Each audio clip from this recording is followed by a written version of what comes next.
अभी वह दहशत से कुछ सोच ही रहा था, तभी वही काली आकृति धीरे धीरे एक रूप ले रही थी। आकृति के आसपास अचानक से कई मांस के टुकड़े आपस में चारों तरफ हवा में उड़ रहे थे। फिर एक एक करके वे सारे मांस के टुकड़े जुड़ने लगे और वह एक इंसानी औरत का रूप उस आकृति ने ले लिया, जो इस वक्त नीली साड़ी पहने हुए थी। एक चौराहा जहां रात का सन्नाटा और डरावना माहौल हर किसी को थर्रा देता है। कहते हैं वहां किसी की चीखें आज भी सुनाई देती हैं। क्या है इस चौराहे का सच? आइए जानते हैं उस दर्दनाक घटना के बारे में जिसने इसे भूतिया बना दिया। दोस्तों, स्वागत है आपका हमारे YouTube चैनल सुनो कहानी समझो ज़िंदगी में। इसमें हम आपके लिए लाते हैं रहस्य, रोमांच और दिल को छू लेने वाली कहानियाँ। अगर आपको ऐसी ही कहानियाँ पसंद आती हैं तो हमारे चैनल को अभी सब्सक्राइब करें और बेल आइकन को प्रेस करें ताकि हमारी कहानियाँ सबसे पहले आप तक पहुँचें और हमारा सफ़र बंद ना हो बल्कि जारी रहे। तो जुड़े रहिए रहस्य, रोमांच और दिल को छू लेने वाली इस कहानी के अंत तक। वह एक बड़ा सा चौराहा था जिसके थोड़ी दूर जाकर कई कॉलोनियाँ और घर बसे हुए थे। वह चौराहा बहुत ही बड़ा था और चारों तरफ से घेरा लिए हुए था। उस चौराहे के बीच में एक स्तंभ भी खड़ा था जिसके ऊपर लाइट चमकती दिखाई पड़ती थी। उस चौराहे से करीब करीब रात के 8 साढ़े 8 बजे तक भी आवाजाही होती थी, लेकिन जैसे ही 10 बजने को आते थे वहाँ पर आवाजाही बहुत कम हो जाती थी और रात 12 बजे के बाद तो वह चौराहा बिल्कुल ही सुनसान हो जाता था। रात 12 बजे के बाद उस चौराहे से कोई गुजरने की हिमाकत ही नहीं कर सकता था। अगर किसी को बहुत ही आवश्यक काम से रात 12 बजे के बाद उस चौराहे से आना या जाना पड़े तो उस चौराहे के ख़त्म होने के बाद एक पतली गली पड़ती थी। उस गली से दूसरी ओर जाया जा सकता था। फिर भी लोग रात 12 बजे के बाद उस चौराहे से दूर ही रहा करते थे। जहां दिन में वह चौराहा आवाजाही से भरा पूरा दिखता था, हालांकि तब भी थोड़ा अजीब ही दिखाई पड़ता था। वही जब रात के 9 बजे के बाद अंधेरा और गहराने लगता था तो रात भी गहरी होने लगती थी और वह चौराहा अपने आप में एक अजीब मानूसियत लिए खड़ा रहता था। रात 12 बजे के पहले वहां से आराम से जाया जा सकता था। फिर भी लोग 9 बजे के बाद ही उस चौराहे से आना जाना बंद कर देते थे। इसी कारण यही था, जैसे ही रात गहराने लगती वह चौराहा अजीब सी मानूसियत का एहसास दिलाने लगता। उस चौराहे के बारे में यह कहा जाता था कि करीब 18 साल पहले उस चौराहे के बीचों बीच एक शराबी पति ने अपनी ही पत्नी को कुल्हाड़ी से काटकर बेरहमी से हत्या कर दी थी। उसके शरीर के टुकड़े टुकड़े करके वह वहाँ से भाग गया था और वह सब कुछ रात के 12 बजे के बाद ही उस चौराहे पर हुआ था। इसलिए कहा जाता है कि उस औरत की आत्मा आज भी रात 12 बजे के बाद दिखाई पड़ती है और जो कोई भी उस चौराहे से रात 12 बजे के बाद गुजरता है तो वह उनको जिंदा नहीं छोड़ती है, क्योंकि वह आज भी अपने अपराधी को ढूंढ रही है जिसने उसकी हत्या की थी। वह उसका पति था जिसने उसे बेरहमी से काट कर रख दिया था। कहते हैं उस दिन बहुत ज़ोरदार बारिश हो रही थी और 18 साल पहले इस चौराहे के आसपास कोई घर भी नहीं बना था। इसलिए उस समय उस शराबी पति ने अपनी पत्नी, जो उससे बचकर भाग रही थी, वह यहीं पर लड़खड़ा कर गिर पड़ी थी और उसे पकड़कर उसके पति ने यहीं पर उसे कुल्हाड़ी से मार दिया था और उसके टुकड़े टुकड़े कर दिए थे। तो दोस्तों, जुड़े रहिए रहस्य, रोमांच और दिल को छू लेने वाली इस कहानी के अंत तक। 18 साल के बाद वहाँ पर उस चौराहे के आसपास कई कॉलोनियाँ और घर बने थे, लेकिन वह चौराहे से थोड़ी दूर थे। उस चौराहे को पार करने के बाद काफ़ी आगे जाकर घर और कॉलोनियाँ लगती थी। उस चौराहे से 4 साल पहले भी एक आदमी की लाश बरामद हुई थी जिसके शरीर में कई चोटें लगी हुई थी। उसकी मौत भी हो चुकी। लोगों में यह अफवाह और तेज़ी से फैल गई कि ज़रूर उस औरत ने ही उस आदमी की हत्या की होगी। उसकी आत्मा इस चौराहे के आसपास रात 12 बजे के बाद घूमती है। ठीक उसके 1 साल बाद वहाँ पर एक और आदमी की लाश मिली और उन सभी आदमियों की मौत हो चुकी जो रात 12 बजे के बाद उस चौराहे पर गए। सुबह उनकी लाश ही मिलती थी। दोस्तों, हमारे चैनल को सब्सक्राइब करना ना भूलिएगा। धीरे धीरे लोगों में यह डर और दहशत फैल गई। इसलिए उस चौराहे के पहले खास तौर पर एक बोर्ड लगाया गया जहां पर साफ साफ चेतावनी में लिखा गया था, इस चौराहे से रात 12 बजे के बाद आना जाना मना है। और रात 12 बजे ही क्यों, अब तो उस चौराहे से लोग 9 बजे के बाद ही आना जाना बंद कर देते थे। आखिर वह मानूस जो था, आज वह चौराहा वैसे ही खड़ा हुआ था और उसका स्तंभ भी बीच में वैसे ही खड़ा हुआ था, जिसके ऊपर सफ़ेद कलर की लाइट चमक रही थी, जो उस चौराहे के चारों तरफ ही सीमित थी और धीमी धीमी चौराहे के ऊपर पड़ रही थी। इस वक्त बारिश का मौसम था। वैसे भी दिन के समय उस चौराहे पर कोई नुकसान नहीं होता था, लोग दिन में आना जाना कर लेते थे। लेकिन अब बारिश के दिनों में लोगों ने 9 बजे तो क्या, उस चौराहे से शाम के 6 बजे से ही आना जाना बंद कर दिया। अगर जाना भी होता तो वही उस पतली गली से होते हुए लोग चले जाते थे। रात 12 बजे के करीब करीब यह सिलसिला आने जाने का बिल्कुल बंद हो जाता था। आज बहुत ही तेज़ बारिश हो रही थी, बिजली कड़क रही थी, तेज़ हवाओं के साथ बारिश भी मूसलाधार पड़ रही थी, इतनी कि गाड़ियों की आवाज़ तक उस मूसलाधार बारिश के आवाज़ के आगे फीकी पड़ रही थी। उस वक्त रात के 1:30 बज रहे थे। अचानक उस चौराहे पर एक आदमी दौड़ता और भागता हुआ आ रहा था। उसके हुलिये को देखकर पता लगाया जा सकता था कि वह कोई गुंडा है, क्योंकि उसके हाथ में खून से सना हुआ चाकू भी था। उसके कपड़ों में भी कुछ खून के दाग लगे हुए थे। जरूर वह किसी का खून करके भाग रहा था। और दौड़ते हुए हड़बड़ी में वह इस चौराहे पर आ पहुंचा और मूसलाधार बारिश के कारण उसने उस बोर्ड को भी नहीं पढ़ा, जिस पर साफ साफ चेतावनी लिखी हुई थी, इस चौराहे पर रात 12 बजे के बाद आने जाने की मनाही है। वह अपनी ही धुन में गिरते लड़खड़ाते हुए उस चौराहे पर आ पहुंचा। वह कोई 55-58 वर्षीय अधेड़ उम्र का व्यक्ति दिखाई पड़ रहा था, लेकिन शक्ल से निहायती गुंडा बदमाश नजर आ रहा था, जो कि उसके हाथ में थमा हुआ वह खून से भरा हुआ चाकू उसका प्रमाण था। और बारिश का पानी उसके चाकू में पड़ने से उसके चाकू से खून पानी में घुल रहा था, बह रहा था, जिससे कुछ ही देर में उसके चाकू से सारा खून साफ हो गया।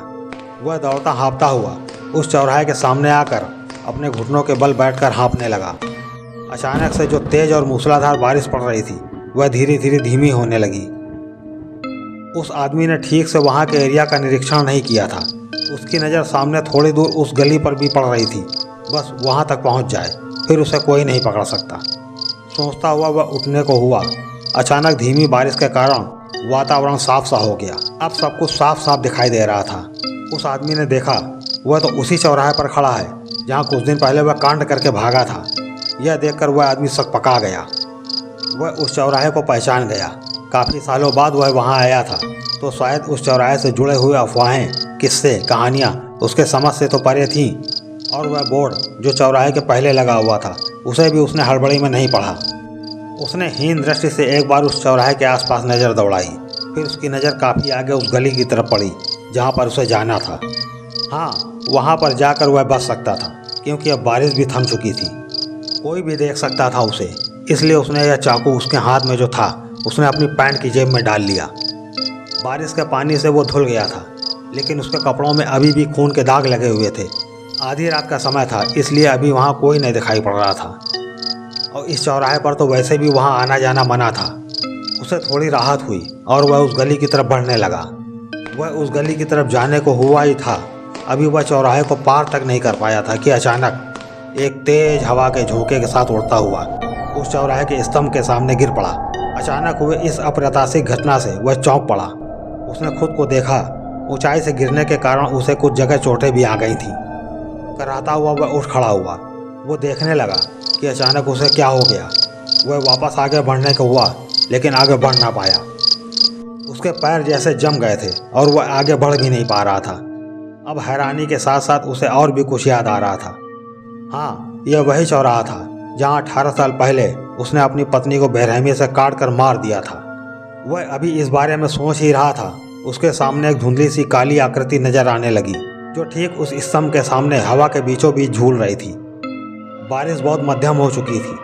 उस स्तंभ की लाइट इतनी तेज बारिश में भी जल रही थी, और बारिश धीमी होने के बाद भी उस स्तंभ की लाइट हल्की हल्की मध्यम जल रही थी। उस मध्यम रोशनी में ही उस काले साये को देखा जा सकता था, जो ठीक उस स्तंभ के बीचों बीच दिखाई पड़ रहा था। यह देखकर वह आदमी दहल सा गया और लड़खड़ा कर नीचे गिर पड़ा। वैसे ही सरकता हुआ वह पीछे पीछे होने लगा, क्योंकि उसके पैर काम नहीं कर रहे थे। वह उठ भी नहीं पा रहा था। तो फिर क्या वह फिर से आ गई है? वह तो यह शहर कब का छोड़ चुका था। 18 साल पहले ही जब उसने अपनी पत्नी की हत्या की थी, वह भाग चुका था। उसे पुलिस पकड़ नहीं पाई थी। सालों बाद उसे किसी की हत्या की सुपारी दी गई थी, जिसकी हत्या करने वह वापस इसी शहर में आया था। उसकी हत्या करके वह अपनी बाइक से वापस जा रहा था, लेकिन रास्ते में ही उसकी बाइक फिसल कर गिर पड़ी और कोई रास्ता नज़र नहीं आते देख वह हड़बड़ाहट में जहाँ रास्ता मिला वहाँ भाग रहा था ताकि उसे भागने का कोई रास्ता मिल जाए। और उसी भाग दौड़ में भटकते हुए वह इस चौराहे के पास आ पहुँचा। वह दहशत से सब कुछ सोच ही रहा था, तभी वही काली आकृति धीरे धीरे एक रूप ले रही थी। आकृति के आसपास अचानक से कई मांस के टुकड़े आपस में जुड़ने लगे और हवा में उड़ने लगे, और फिर एक एक करके वे सारे मांस के टुकड़े आपस में जुड़ गए और एक इंसानी औरत का रूप उसने आकृति में ले लिया, जो इस वक्त नीली साड़ी पहने हुए थी। उसके सिर पर पल्लू रखा हुआ था। उसकी आंखों की पुतलियां बिल्कुल खाली थी। जगह जगह के उसके कटे फटे शरीर से खून निकल रहा था। मांस के टुकड़ों से मिलकर उसका शरीर बना था। उन टुकड़ों की जगह जगह से दरारें दिख रही थी और उन्हीं में से खून रिस रहा था, जो उस औरत को बहुत ही भयानक बना रहा था। ये दृश्य देखकर उस आदमी का दिल उछलकर मानो उसके मुंह तक आ गया। उसे समझ से देर नहीं लगी, वह उसकी पत्नी ही है जिसे उसने बड़ी बेरहमी से मार दिया था। वो उठने को हुआ पर उठ नहीं रहा था। अपनी जगह पर वह जम सा गया। मुझे माफ़ कर दो, मैं चला जाऊंगा, यहाँ से चला जाऊंगा। हड़बड़ाहट में कुछ ना कुछ उसने कहना शुरू किया, लेकिन उसकी इस बात का उस भयानक औरत ने कोई जवाब नहीं दिया और वह घृणा और गुस्से से फुफकारते हुए उसे देख रही थी। 18 साल पहले इसी चौराहे पर मुझे इतनी बेरहमी से काट कर मार दिया था और भाग गया था। उसी दिन के बाद मैं रोज़ तेरी राह ताकती थी, ठीक 12 बजे के बाद। जिस तरह तूने मुझे मौत के घाट उतार दिया था, इस चौराहे पर आने जाने वाले जो रात 12 बजे के बाद आते, उन पर हर मर्द को मैं मौत के घाट उतार देती थी, क्योंकि मैं तुझे ही ढूंढा करती थी, तेरी तलाश किया करती थी। और उसी गुस्से और नफरत से मैंने कई लोगों की जानें ले ली। गुस्से से गुर्राते हुए वह बोलती जा रही थी, क्या कसूर था मेरा सिर्फ इतना ही कसूर था ना कि मैं तेरी असलियत जान गई थी कि तू शराबी तो था ही, एक हत्यारा भी था और लोगों को मारने का काम करता था। और जिस दिन तेरी असलियत मुझे पता चली, मेरा मुंह बंद करने के लिए मुझ पर अत्याचार तूने शुरू कर दिए। मुझे बेरहमी से मारा और पीटा।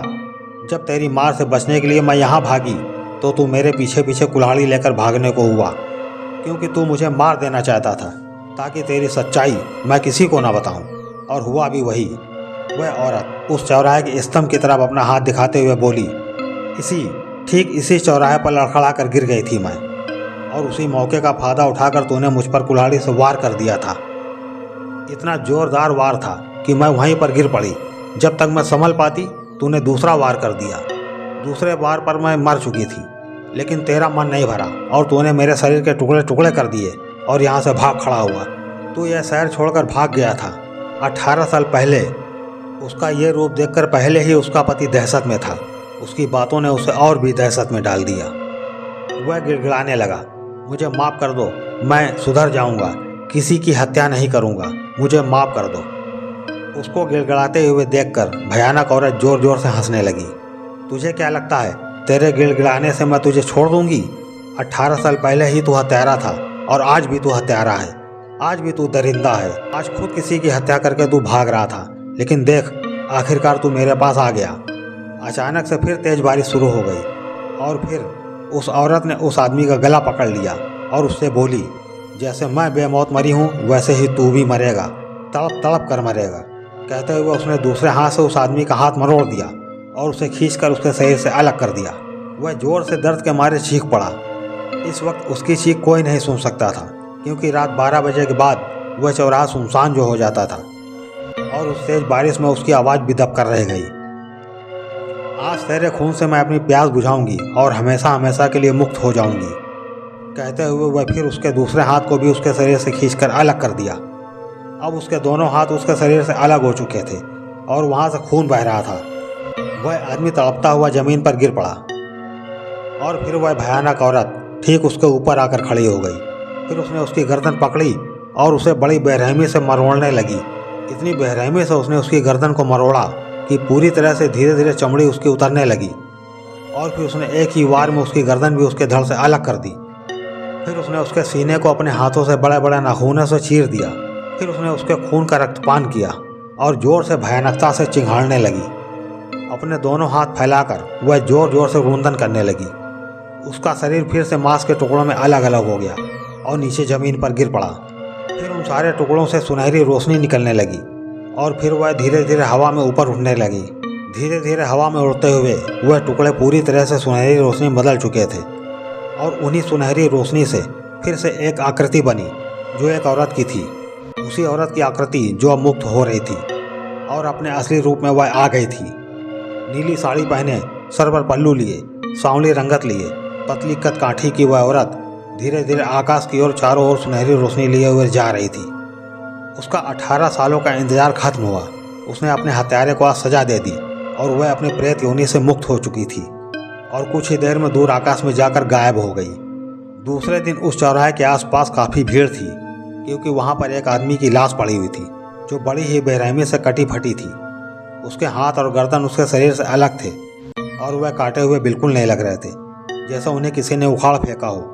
लोगों में फिर से वह खुसर फुसर शुरू हो गई कि जरूर यह काम उसी औरत ने किया होगा। उसकी आत्मा रात 12 बजे के बाद इस चौराहे पर भटकती है। जरूर उसे ने इस आदमी को मारा होगा, लेकिन सभी इस बात से हैरान थे कि इसके पहले भी यहाँ 2 आदमी मरे थे, लेकिन कोई भी इतनी बेरहमी से नहीं मरा था। सब चोटिल थे, घायल थे, वैसे ही मरे थे। लेकिन इस आदमी की लाश देखकर लोग सोचने लगे आखिर इतनी बेरहमी से क्यों मारा होगा। तभी वहाँ पुलिस आ गई और सारे लोग वहाँ से हट गए। जैसे ही पुलिस ने उस लाश को देखा, उसके सिर को देखकर पुलिस पहचान गई। वह बहुत ही खूंखार अपराधी था जो कई लोगों की हत्या करके भाग जाता था। कई सालों से पुलिस इस हत्यारे को तलाश कर रही थी, लेकिन वह हमेशा अपनी जगह बदलता रहता था। पुलिस ने यह भी पहचान की कि ये वही आदमी था जिसने 18 साल पहले अपनी पत्नी को काट कर मार दिया था। फिर जल्द ही ये बात सभी लोगों को पता चल गई। वहाँ पर लोगों को समझने में देर नहीं लगी कि जरूर उस औरत ने अपने पति को इतनी बेरहमी से मारा है, क्योंकि उसने इसकी बेरहमी से हत्या की थी, इसलिए उसने अपना बदला लिया होगा। सारी इंक्वायरी कर पुलिस ने लाश को कब्जे में ले लिया और वहाँ से चली गई। भीड़ भी चली गई और वो चौराहा फिर से खाली हो गया। अब उस चौराहे पर फिर से आवाजाही शुरू हो गई, क्योंकि कुछ दिन तक उस चौराहे पर दिन के समय भी आवाजाही बंद थी, जब से एक खूंखार अपराधी की कटी लाश मिली थी। लेकिन फिर से कुछ दिन बाद उस चौराहे पर दिन के समय भी आवाजाही फिर से शुरू हो गई, लेकिन रात में वह चौराहा फिर से सुनसान ही रहता था। लोगों में अभी भी वही दहशत थी कि कहीं 12 बजे के बाद उनका भी यही हश्र सिर कटे हुए आदमी की तरह ना हो। इस घटना को 2 महीने बीते थे, तभी एक दिन वहाँ पर एक नया राहगीर जा रहा था जो उस चौराहे से रात के 12 बजे के बाद सफ़र कर रहा था। उसका उस बोर्ड की तरफ ध्यान नहीं गया और बिना पढ़े ही वो आगे बढ़ गया। लेकिन रात 12 बजे के बाद भी वह आराम से उस चौराहे को पार कर गया। जब वो सही सलामत पहुंचा, उसके रिश्तेदारों ने उससे पूछा वो उस चौराहे को पार करके सही सलामत कैसे आ गया, तो उसने बताया उसे तो ऐसा कुछ महसूस नहीं हुआ। बाकी लोगों को लगा जरूर अब उस औरत की आत्मा वहाँ नहीं है। फिर धीरे धीरे यह बात आग की तरह वहाँ पर बसे सारे आसपास के घरों और कॉलोनियों में फैल गई। यही कि 2 महीने पहले उस औरत ने अपने पति को मारकर अपना बदला ले लिया है और अब वह शायद मुक्त हो गई है। उसके बाद से उस चौराहे पर रात 12 बजे के बाद भी आवाजाही शुरू हो गई। अब कोई उस चौराहे से गुजरते हुए दहशत में नहीं रहता था, क्योंकि उस औरत ने अपना बदला ले लिया था और वह मुक्त हो चुकी थी। वक्त के साथ वो खौफनाक चौराहा अब सामान्य हो गया है, पर इस कहानी ने साबित कर दिया कि बुरे कर्मों की सज़ा मिलती ही है, चाहे कितनी भी देर क्यों ना हो जाए।